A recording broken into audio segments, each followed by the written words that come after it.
Most eerie stories are set in frightening locales and include terrifying details like unseen fingers preparing to trace a scorching image on your cheek or loud, unexplained thumps coming from various sections of the home, making it impossible to sleep. Others are based on old urban tales like killers with hooks for hands or forgotten tiny communities that never bury their dead. However, iconic landmarks often have a scary story or two to tell. Some of the world's most famous landmarks also have a dark side, and their histories are sometimes filled with very troubling and occasionally scary stories. Ancient Ram Inn. The Ancient Ram Inn is located near Watton-under-Edge, which is approximately 40 minutes from Bristol. It has been named the most haunted home in Britain and has been around since 1145. The building was built on a pagan burial place and is said to be located on ley lines that connect to Stonehenge. The Ancient Ram Inn housed laborers and slaves who built the nearby street Mary's Church, and it is thought that because water streams had to be channeled around the church grounds, a portal formed for dark energy to be discharged. The house was once owned by a priest until being sold in 1968. The new owner, John Humphreys, received a nasty awakening the first night he slept on the property. He claimed to have been snatched and carried across his bedroom by demonic forces. He then sought throughout the house for clues as to what had triggered his terrible encounter. He discovered evidence of ceremonial sacrifices as well as the skeletal remains of children who may have been slain with knives. Humphrey's family abandoned him, but he stayed at the Ancient Ram Inn until he died in 2017. According to stories, several spirits continue to roam the residence. They include a witch who was burned at the stake, black monks, and a Roman centurion. John Humphrey's daughter, Caroline, currently owns the Ancient Ram Inn. She now welcomes researchers, paranormal enthusiasts, and tourists who wish to enter the centuries-old haunted building. Africana Library. The Kimberley Public Library, first established on July 23, 1887. It was renamed the Africana Research Library in 1984 and quickly rose to the ranks of Southern Africa's top research libraries. It is located in Kimberley, Northern Cape, South Africa, and has long been known as one of the country's most haunted buildings.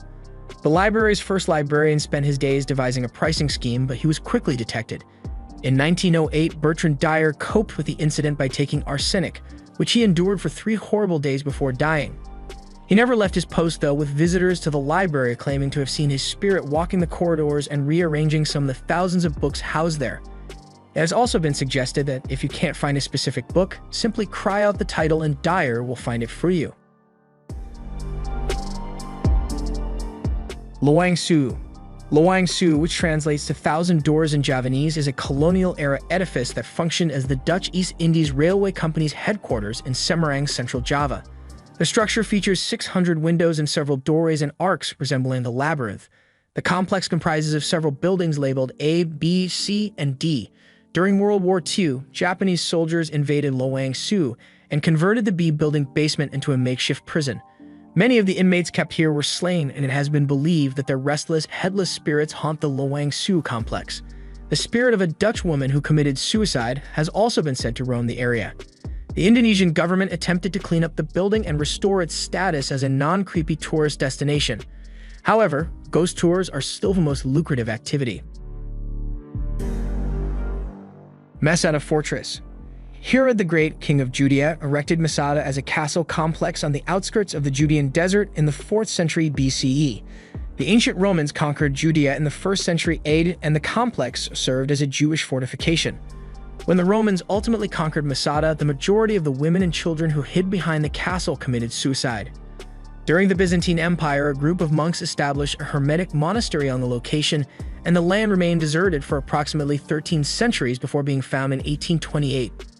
The location was designated a national park in 1966, and a cable car began service in 1977. Today, the Masada Castle is a popular pilgrimage and tourist destination where tourists can see the storerooms that house the Masada occupants' food and weapon supplies, as well as palaces, Roman bathhouses, and more.